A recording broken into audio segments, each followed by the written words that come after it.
तुम्ही रजनीकांतचा लिंगा चित्रपट पाहिलेय का? त्यामध्ये रजनीकांत एक राजा आहे।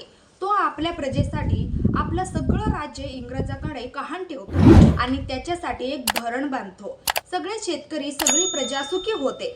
पण राजाला राजमहल सोडून झोपडीत जाऊन राहावे लागले, कारण सगळी इस्टेट धरण बनवण्यासाठी संपलेली असते।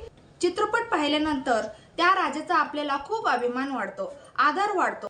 पण मित्रांनो, हेच काम आपल्या शाहू महाराजांनी खूप वर्षापूर्वी केले। राधानगरीचे धरण बांधण्यासाठी शाहू महाराजांनी आपला संपूर्ण खजाना संपवला, कारण इंग्रजांनी हात वर केले होते।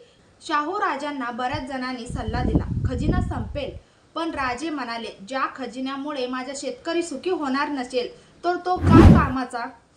राधानगरी धरण झालं आणि सगळं राज्य हिरवगार झालं।